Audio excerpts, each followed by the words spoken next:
Meeting is called to order. This is the February 25th, 2026 board meeting of the Board of Voter Registration and Elections of Beaufort County. So can we all rise up for the Pledge of Allegiance? I pledge allegiance to the flag of the United States of America and to the republic for which it stands, one nation, under God, indivisible, with liberty and justice for all. Thank you.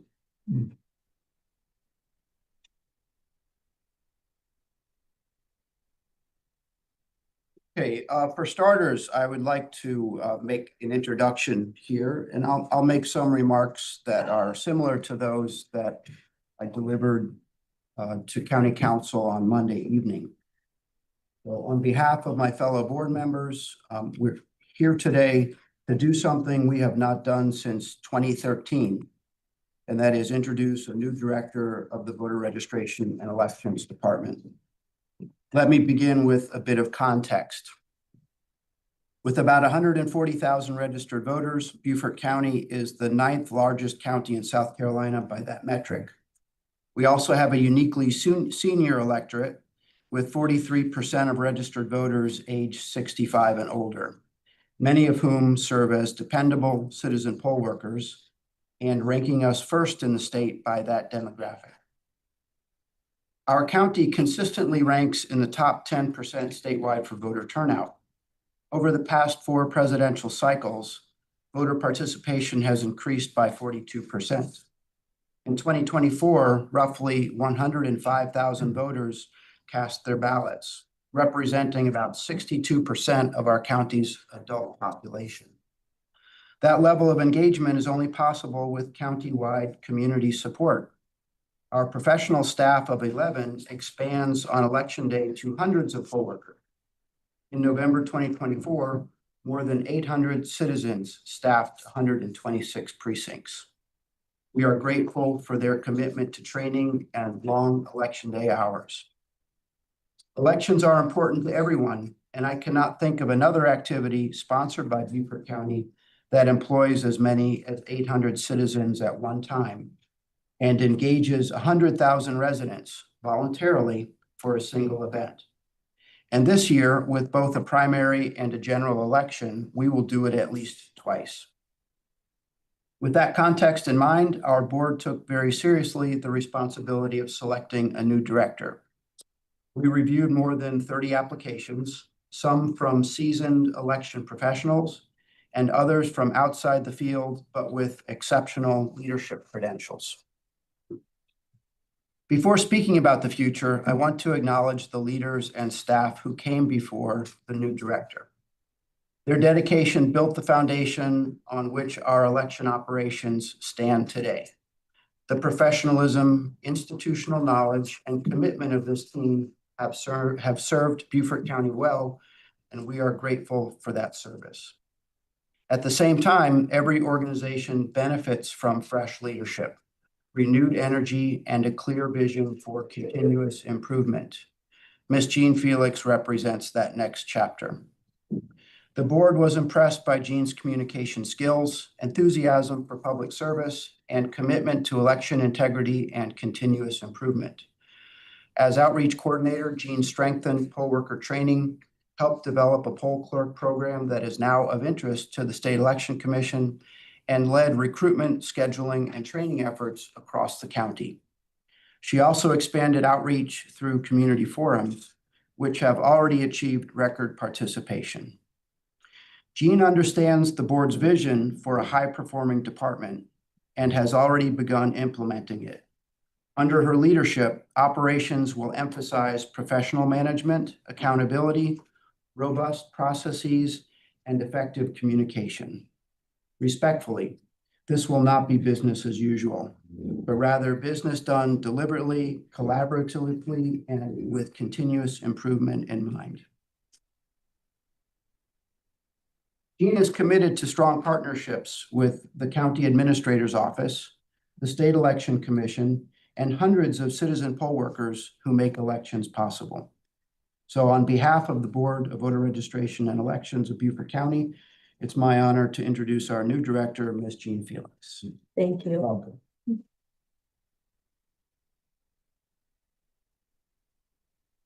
Okay, with that, we'll move on to the next agenda item. We skipped number 2, public comments. There are no public present today. So we'll move on to item 4, which is minutes for meetings on December 17th, the board meeting, and January 14th, the special call board meeting.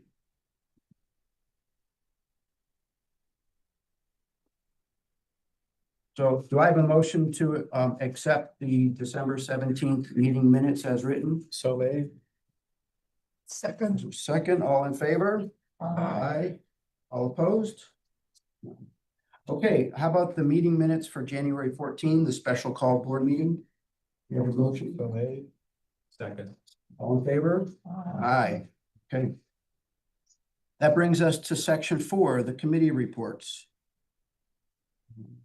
Let's start with the Budget and Finance Committee. I will comment before Mr. Backer makes his remarks. We had a meeting on the 20th, which you participated in part due to a conflict. The meeting minutes for that meeting were sent out to all participants. Only Mr. Robertson responded, so we can't consider those approved at this point. And that was my only comment. Meeting Oh, was, okay. it was on the 20th. I attended partially by phone. And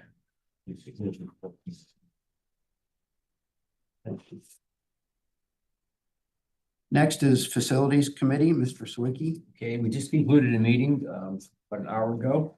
And in our discussion, we discussed the capital improvements project, reviewed the status of all early voting and general election sites, developed a detailed action plan for using the Technical College of the Low Country or EVC. Layout of the equipment and staffing. And we developed a plan for getting the notice out to the public pertaining to the new early voting site. And we discussed also putting together a disaster recovery plan for the what ifs, and also start the process in motion for looking for a new voter registration headquarters. Any questions for Mr. Sawicki? Okay, thank you. Next is Legislative Affairs Committee. I'm the chairman. I have nothing to report. Next is Re-precincting Committee, Ms. Dorr. Nothing. Rules Committee. I have nothing to report. Finally, the Ad Hoc Director Search Committee. In your packet, we do have meeting minutes from December 17, January 9, and February 2nd. So these have been reviewed and approved by the Ad Hoc Committee. There are no action items for the board members included in those minutes. We need to vote to adopt them. Okay, so can I have a motion to adopt these meeting minutes again from December 17, January 9, and February 2nd of the Ad Hoc Search Committee? So moved. Second. Second, all in favor? Aye. Aye. Okay, A quick question. yes. Do we need to vote to dissolve that ad hoc committee? Yeah, that's a good question. We're gonna have a discussion in executive session, and after we come out, we'll decide whether we're going to dissolve it or not. I would like to thank all the members of the Ad Hoc Committee. So that's Mr. Backer, Ms. Mitchell, and Mr. Sawicki. Okay, next is unfinished business. Well, the only unfinished business comment I have is regarding the hot wash discussion that took place on December 17th. There were some draft minutes included in the package. However, since that was more of a workshop, we're not going to review and approve these minutes. Staff is going to work on a revised version that's got a high-level action plan in response to the hot wash topics. So we'll cover that at the March meeting. Is there any other unfinished business that I should be aware of? Anything I missed? Okay, let's go on to new business. Early voting center approvals, and perhaps we should defer that to your director's report, Okay. since we're not prepared to vote on that today. But I will make a comment, since we're not prepared to vote, because there are two locations that are not finalized yet. So Jean will address those in her comments, and we will have an ad hoc, special called meeting on, what is it, Tuesday, the 3rd. We'll send out a reminder, but it's going to be Tuesday, the 3rd at 3 o'clock. And that's a Zoom call. The official meeting location will be at 15 John Galt. Board members can attend in person, or you can participate by Zoom. Okay, the other new business item I have is the poll worker comment form. So everybody received a copy of that form on February 21. That's this one here. So this is a formal documented feedback method for board members to provide feedback to staff on poll worker experiences and comments about the facilities on election day. So I would, may I have a motion to adopt this as a board for all future elections? Just had one question about it. Down under the various categories, you have named and you have current poll manager, poll clerk, retire. Is that a comment? Would that be under a comment, a recommendation to retire? I get kind of confused in this. Yes, segment. the current column is at this given election, what is their current position, poll clerk or poll manager? Wouldn't that go under PM or C? The next three columns, PM, PC, or retire, are recommendations. So perhaps we can add a header above PM, PC, and retire. That's recommendation. Right, but I'm thinking you wouldn't need current if you are a poll manager or a poll clerk, would you? Well, the recommendation would be for future elections. So the current column is just for the current election. Current position. Current position at current election. And then the next three columns are recommendations for the next election. Right, and it's not kind of self-explanatory, that's my. So that's a valid comment. We can make a revision to make it clear that that's a recommendation for future. And then if you put recommendation on the top of PM, PC, retire, comment, then that would kind of make it aligned with itself. You see what I was saying? Okay. So those would be the recommendations. Okay, so may I have a motion to adopt this form revised? Motion to adopt. Second. Any further comments? No. Okay, all in favor? Aye. Any opposed? No. Okay, thank you. Okay. Now we're on number 7, which is the director's report. Okay. So there are lots of updates going on right now. So we have I'm going to discuss the legislative updates, upcoming elections, candidate filing,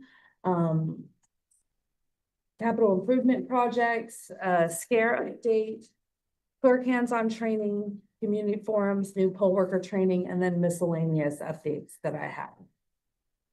So the first legislative update is for the election schedule. This is a bill that's in the Senate Bill 880. And this is to say that if somebody resigns their seat prior to March 1st, then the schedule will be moved back rather than having to do several special elections throughout the year. So right now it's been read the 3rd time and sent to the House on February 6th.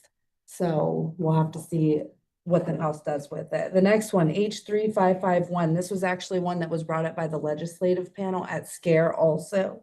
This bill, if passed, would make it so that clerks and all poll workers are not affected by taxes and retirement reductions because of it. So that was, they've consented to a third reading as of February 5th. And I checked yesterday, there wasn't any update at this time. S-128 voter registration is to amend it so that people would have to provide evidence and proof of their citizenship. So this would be in line with what people have to do now at the Department of Motor Vehicles to get the real ID. So this is in committee right now. My understanding is that they're working to revise it, and all this information on the legislative updates I got from sestatehouse.gov. So you could track it yourself if you would like, but currently that is where it stands and it hasn't moved any further than that. H5089. Excuse me, Yes, can I- ma'am. Can I ask you a question? Sure. This S-128, Mhm. there is another bill at the US Senate that would require a driver's, a birth certificate or a passport. How closely aligned is this bill to the national bill? I think. This is not really specific, so I just thought No. I would ask you. No, this is just, when you look up the bills, it gives you kind of an overview of it and then it goes into specifics down below. But sometimes those aren't revealed until it comes out of committee. And so since it's in committee, they're working on that. So all we know is that they are trying to create a way for people to prove their citizenship. The verbiage, whether it aligns with the national level or not, is not clear at this time.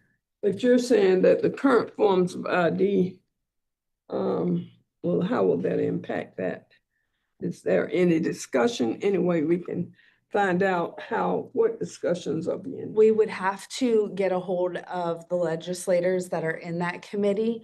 My understanding is that it doesn't affect people that are already registered. My understanding is that it would affect people that register in the future. But again, that's not quite clear yet because it's still in committee being discussed. And I think the legislative committee probably needs to meet so that we can track the discussions and see whether we need to. Yeah, we could certainly do that. Perhaps I'll try to schedule something before, or yeah, immediately before the next board meeting. Okay. But at the 30,000-foot view, I think both this S-128 and the SAVE Act at the federal level, there's a tremendous amount of downstream activity that will have to take place to prescribe the implementation before it impacts us. So we're going to have plenty of notice if either of these is passed. I was just thinking we need to know and not Yes. react, but we need to know now so that maybe we can have some impact on the legislation. Okay, I'll put together a legislative affairs committee meeting. Thank you. The next one is H5089. This is the one that would change the precinct lines for Chichesi. So it was introduced and read for the first time on February 4th, and then it was deferred to the Beaufort County delegation. Our understanding is that has not moved since February 4th when the delegation got it. But that is the piece of legislation that is required to pass before we can move the lines and have a location that is solely those residents in Chichesi 1. I'm sorry, Gene, so the status is simply filed at this point? Yeah, well, it was filed and read, and then when we called Mr. Roberts, or when Wendell called Mr. Roberts yesterday, he said that Weston has it and nothing's been done with it further. So it's in Judiciary Committee now. Mhm.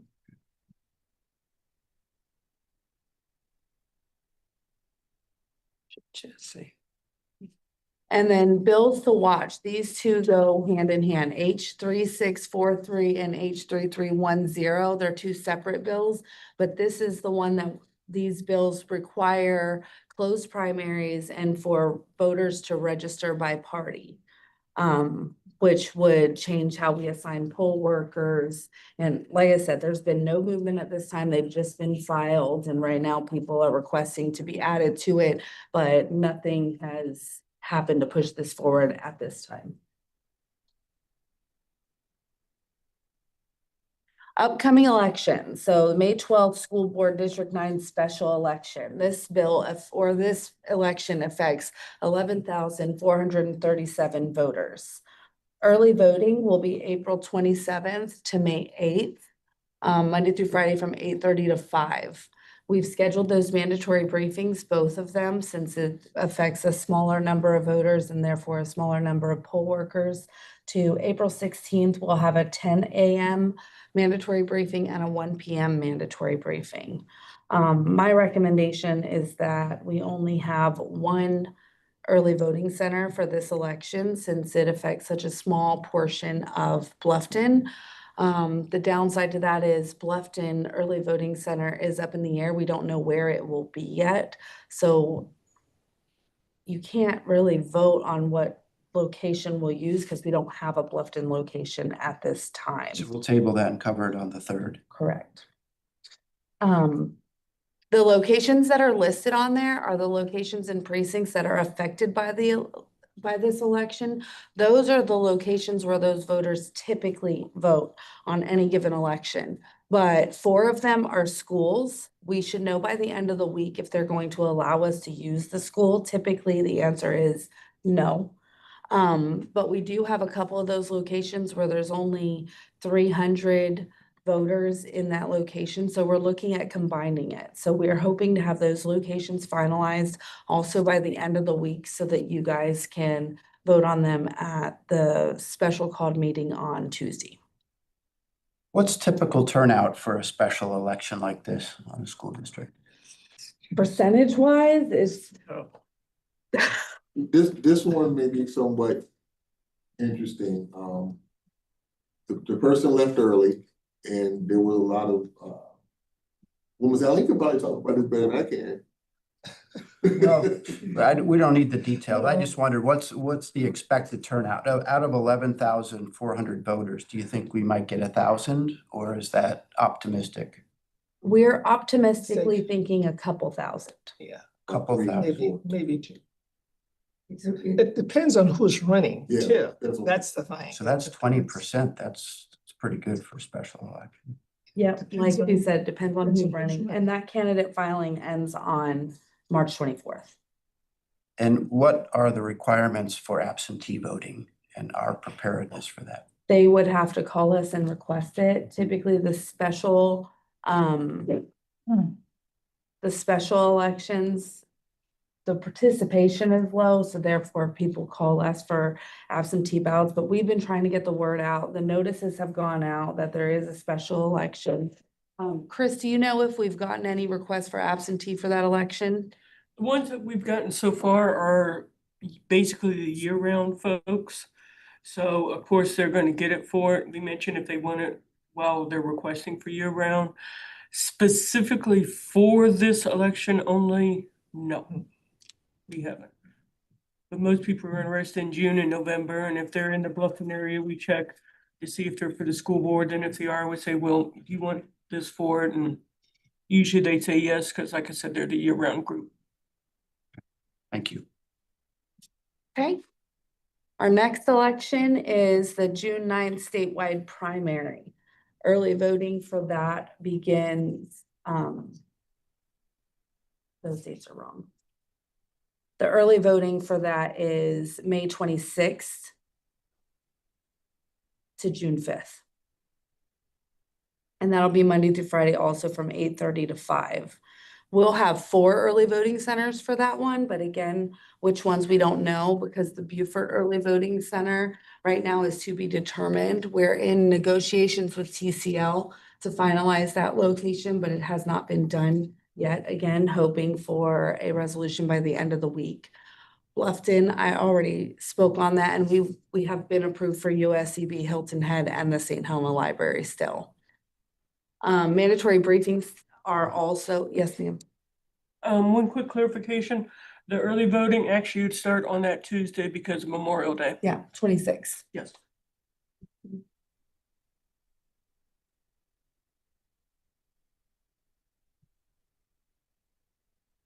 All right. Then we have the November 3rd general election, which early voting that'll be on November 3rd. Early voting's October 19th to October 31st. That will be Monday through Saturday from 8:30 to 6, since it's a general election. And again, the early voting centers are to be determined at this point. The mandatory briefings are tentatively scheduled for October 5th through 10th. And I say tentatively because the mandatory briefings for the primary were scheduled for May 11th through the 16th. And then we had a special election come up that pushed them back a week. So, hopefully we don't, but in case something similar happens, that's the tentative week I plan to do the mandatory brief. Candidate filing. So the partisan filing period for 2026 is noon on March 16th to noon on March 30th. Now, this is going to get a little confusing because March 31st or on March 24th is the deadline for the special election. So it falls right in the middle of the partisan filing period. So communication is going to be key on our part for that too, when we put out the notices about deadlines to differentiate between the special election candidate filing period ending and the partisan filing period for that 2 weeks, because nonpartisan candidates can file all year long. So the deadline for nonpartisan candidates for the November election, they can file all the way up until August 17th. That's a Monday. Okay, so communication is going to be key on that. Municipalities, their deadline to file is typically 45 days before the election. Where to file? Federal, statewide, and multi-county offices will file at the State Election Commission. State Senate and State House can either file at the State Election Commission or in the county in which they reside. And then countywide and school board will file at the county in which they reside. So our office, public service districts file at their own PSD commissions, and then municipalities file at their city or town halls respectively. We have given you one of these booklets. This is basically our presentation that we're giving. We're doing a candidate filing workshop next Wednesday, March 4th. So this is our presentation that we've turned in a booklet for these candidates that attend to pick up, and we can use it as a resource, but it's basically how to file, what to expect, what is needed. And we will also have the filing packets available at this workshop for the candidates to pick it up and ask us any questions that they may have. Great idea. Yeah, I like this. Put it in a binder. Okay, next slide, please. So capital improvement projects, for those that have not been in our office, we got a bit of a facelift. Okay, so we got new paint in the training room, the hallway, the conference room, and Wendell's in my office, new carpets in that entire side of the building as well. The hallway going back to the restrooms has been replaced. And we're having new badge access points put in on 3 of the doors that didn't previously have them. For our generator, although we have been told that we cannot expect to have the generator until FY27, they have put in the bracket and done the wiring for our building for when that comes in. And it is also equipped, they've bought a larger generator that will temporarily supply power to our entire building instead of one building, and that same bracket installation point for our permanent generator, it will hook up into that. So the wiring is already completed for that. Ongoing, the safety glass at the front of the building is nearly complete. Half of it is finished, and we've been given a middle of March timeline for when that project can be completed. And then, of course, the framing around it, kind of like the framing around a door, that still needs to be completed. Warehouse flooring in the old warehouse, 2 bids are in, they're waiting on the 3rd bid, and they do not have an estimated completion time for that. But other than that, those are all the capital improvement projects that we have at this time. SCARE update. We had 8 staff members and 3 board members attend the SCARE conference. I can't speak for everybody else in attendance, but I really felt like this SCARE conference compared to a lot of them that I've been to was very informative, very educational. I think the breakout sessions were fantastic. Amen to that. I enjoyed it. Yeah.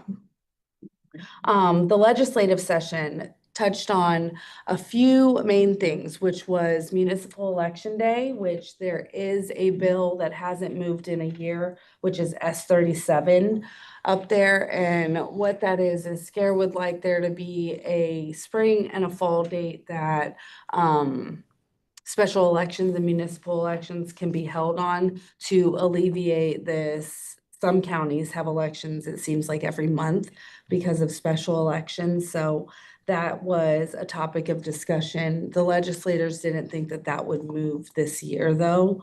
Poll worker pay, they didn't think that there would be an increase this year either, but they also brought up one of the ones that I already discussed, H3551, which would be a tax exemption for poll workers.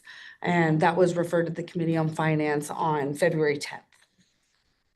And then combining polling locations was a big topic. We probably spent an hour or 2 on this one alone during the legislative session. And I got up and spoke because their concern is the legislators, their stance is, no, we don't want to combine polling locations, but their concern is the more rural areas where they have only one building. Their concern is if they give permission for this, then what'll happen is those counties with polling locations like that will take that one away to combine it with one further away.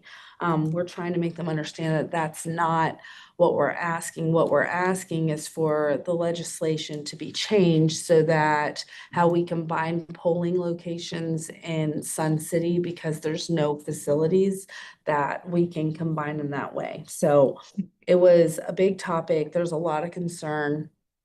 Their takeaway for us was continue to talk to your county delegation.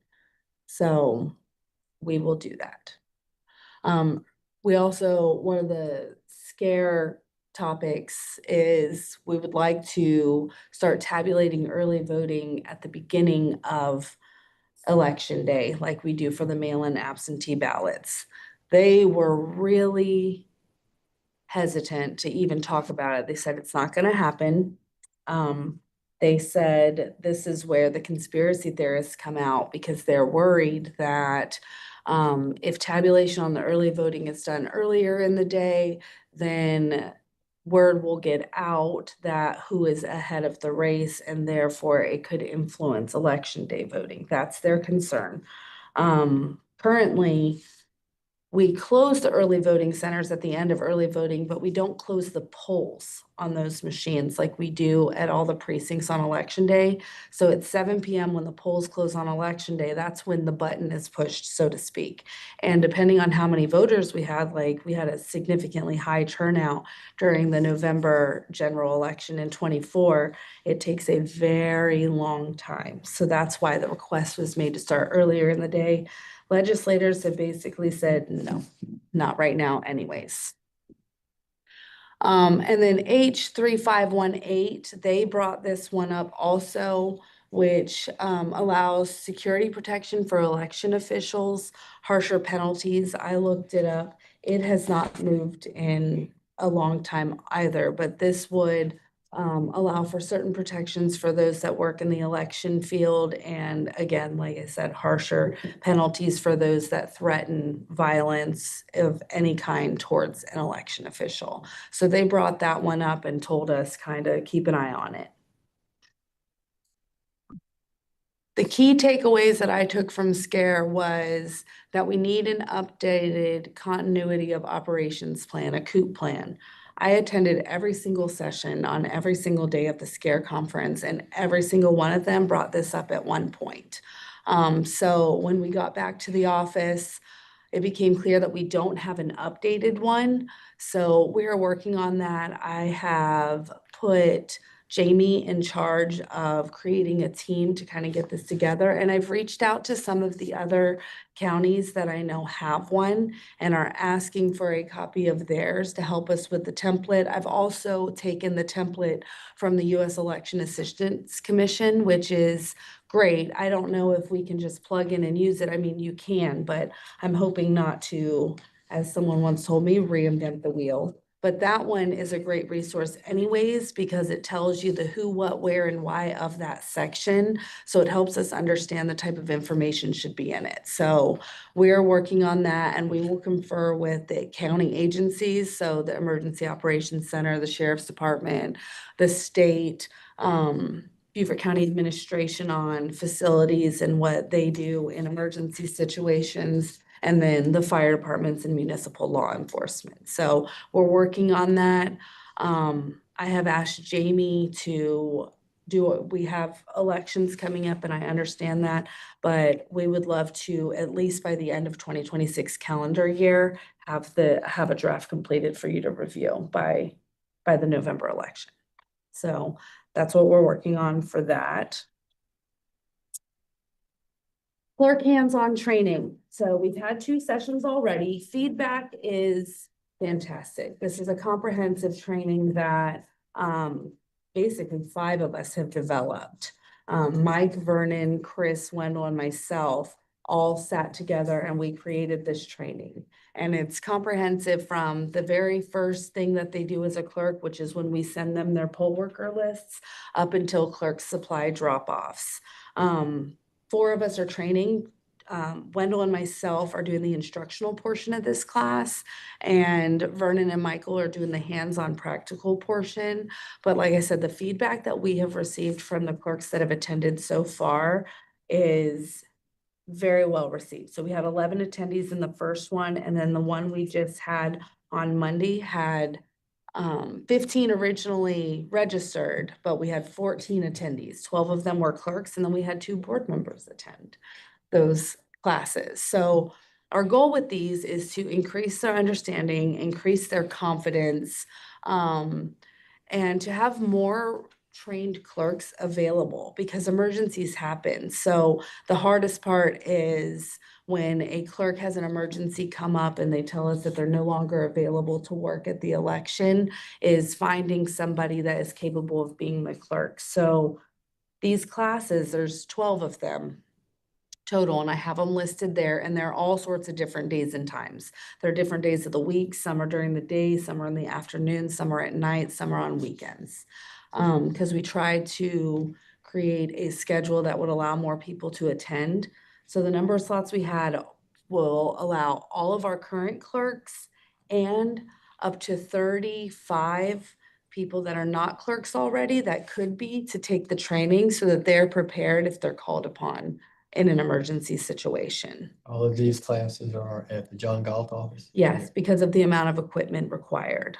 I'll have to attest, I took it on Monday and it was fantastic. Oh, Very great. interactive, very informative. Great. Even though it's 4 hours, the time really went by fast. Jean, how Everything many moving. people who have never been a clerk have signed up? Quite a few. Good.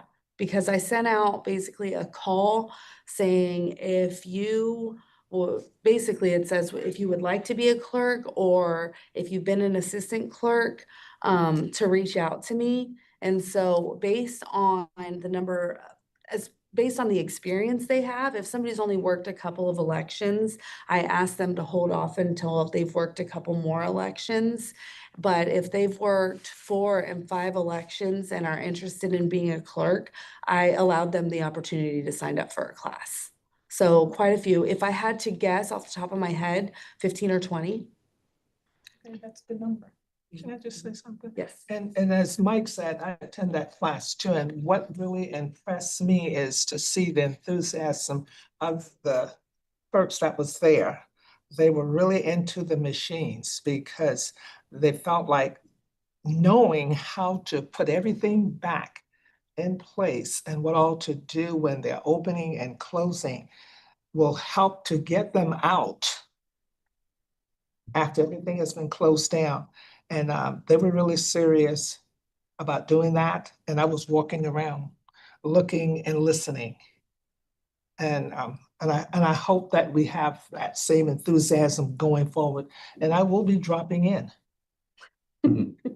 Have all board members signed up for a class? I haven't. Not yet. Get signed up because you need to know it as a board member in case you need to assist your clerks Yeah, with questions. Please, everybody sign up for a class. And what was impressive too is they started to make the process of packing up at night much easier than before. It was broken down in parts and explained to them much easier than before. Right. So there shouldn't be as many faux pas as they've had in the past. Okay, community forums. So we have had 4. We did our first one at the main office in Beaufort, which I think had pretty much the highest attendance I've ever seen since I've worked at the office. For one, up until we got to the one last week, but we had 30 attendees at that one. A large portion of them were poll workers, which is okay because a lot of people in the communities learn about elections and the processes and the locations through our poll workers. So I was glad that so many attended. If I had to guess, I think like of those 30, 12 or 15 were poll workers. And then we did the event on the 17th for the Panhellenic Council. We had 7 attendees. The Bluffton Library last week was shocking. In a good way? In a very good way. The last time I did one at Bluffton, we had 1 person and it was Elaine. So, it was incredible. We had put out 2 rows of chairs and then people just kept coming. I think it's, like I said, this year I really focused on well advertised. Any place that I could think of, I was sending the flyers.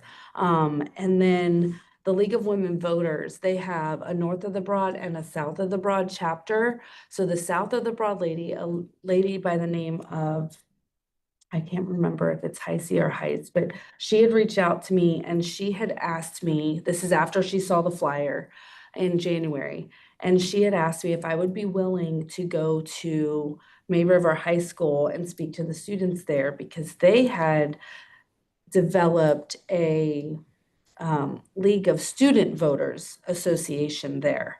And there's about 17 members of that association. And I said yes. And so she started working with the schools and going through the channels that we would have to do. And it didn't end up happening for one reason or another on the school's end. But we had 6 of those members show up at the Bluffton location, students. And the ones that were there are registered to vote. And they took out all the handouts and flyers. They were asking questions. It was absolutely incredible to see that. And then Low Country Happenings in Sun City on Friday. This was requested by Councilman Passelman. And set up in January, and that had a great turnout as well of 26 attendees. And then on the right-hand side, we have several coming up. The ones that are scheduled through our office are the March 19th, April 9th, and April 16th sessions. The other ones were requested, the League of Women Voters, the United Methodist Men's Group, and the Daughters of the American Revolution. Those were requested from those organizations. So we will be speaking the first part of their meetings. So is that to say that those particular meetings are not open to the general public? Those ones are not. New poll worker training. This year I have had 2 classes, January 24th and February 18th. Between those 2 classes, 40 people were trained. For the February 18th class, 27 were registered. Like 4 didn't show up. But then people that had not registered for, 7 didn't show up. And then people that were not registered had shown up for the class. So we trained 21. They were in our system. They just hadn't registered. It was one of those, I applied yesterday and showed up to the class today. So, but those were well-attended classes as well. On the next slide, just like last year, I've broken down how many from these classes live in each of your areas. And so Mr. Backer, of those 40, you ended up with 9. The Sun City and the West Bluffton areas, which currently has a board vacancy, is 9. Ms. Dorr, 2. Mr. Ford, 2. Ms. Johnson, 3. Ms. Mitchell, 5. Mr. Sweeney, 2. And then Mr. Sawicki, 5. And then Mr. Lucas, you got 3. So that is, and I will continue to update those numbers as we have the classes. Miscellaneous update. The FY 27 budget request was submitted on February 20th. That is the deadline. And I have been plugging to the council members that I've come in contact with since then, that we have an increase and why. So when I did the Low Country Happenings Forum and Sun City on Friday, Councilman Passman and Tabernic were there. So I was mentioning it to them and they had said they were already aware of it. And so I just spoke a little bit more about that. So time will tell on that. Availability surveys for poll workers able to work the May 12th special and the June 9th primary have gone out. Assignments for the May 12th election have begun. June 9th assignments have not yet begun, but they will within the next week or so. SEC, their primary workshop. So if you don't know, prior to large elections, statewide primaries and general elections, the SEC, what they call primary workshops and general election workshops. So the ones for this year for the primaries, the primary workshop for the board and director is, I mean, for staff and director is April 20th, and the board workshop is April 27th.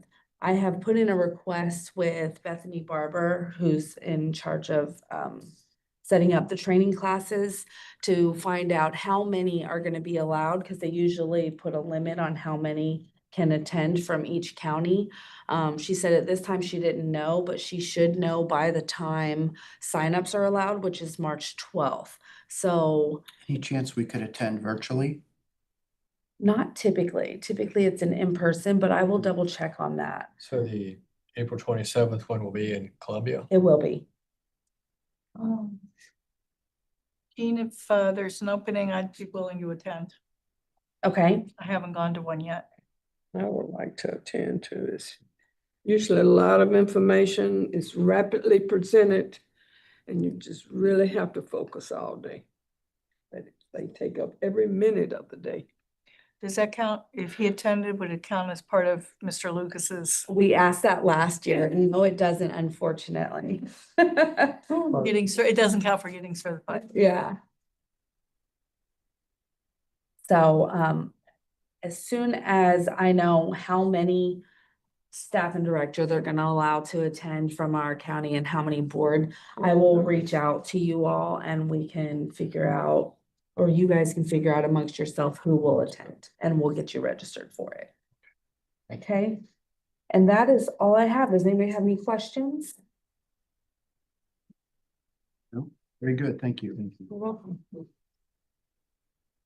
Okay, may I have a motion under SC Code Section 30-470A1 to engage in discussion incident to employment of compensation of a person regulated by a public body, a discussion of employment of the director of the Board of Voter Registration and Elections of Beaufort County in executive session.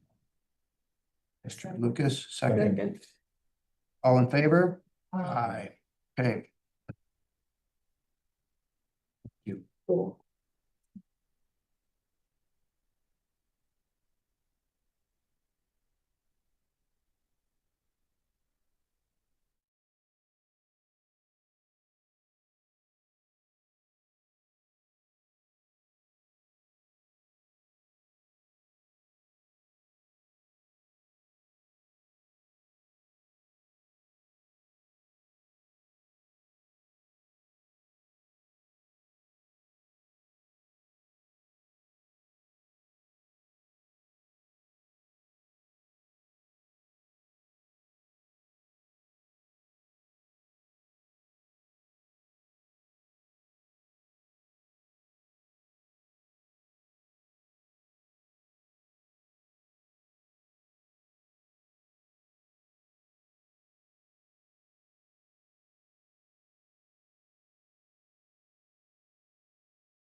the public session. There were no votes taken during the executive session. I do have one matter arising out of executive session, and that's regarding the ad hoc search committee, which I hereby dissolve. So that'll be the last, this is the last meeting that we'll have them address in a report. Okay, closing comments. So we've got a lot of things going on between facilities, early voting centers, poll worker training, poll clerk training. I appreciate all the support of the board members. And again, I ask that every one of you sign up for one of the poll clerk training classes. And that's really all I had for closing comments. Does anybody else have any comments? We wanted to ask Jean if she could put together a. Yeah, thank you. Jean, could you please put together a schedule of the committee meetings that we've talked about since the finance committee meeting? So there are 4 committee meetings there. Today we scheduled some. Facilities committee. And I'll be scheduling a legislative affairs committee, so I'll send you the date for that. And I'm going to try to schedule 2 Zoom meetings for the rules committee during the year. I'll get with the committee and get back to you. So perhaps on Monday, after we finalized all those dates and sent them to you, you can put something out to us. All right. Thank you. Okay, the next board meeting is March 25th, 2 o'clock, and that'll be at 15 John Galt. And Chris reminds us that the South Carolina State Economic Interest Ethics Forums are due March 10th. So you'll have to do that on your own online. March 30th, I'm sorry. Will they, March 3rd. March 30th. Oh. 30th. will they send us something or do we need to go online? Just going, Just Yeah, go you online. on. Yeah, they won't send you anything. They'll find you if you. don't unless do you it, fail to though. Did file. that last year. Yeah. So your login credentials should be the same unless. Okay. Okay, may I have a motion to adjourn?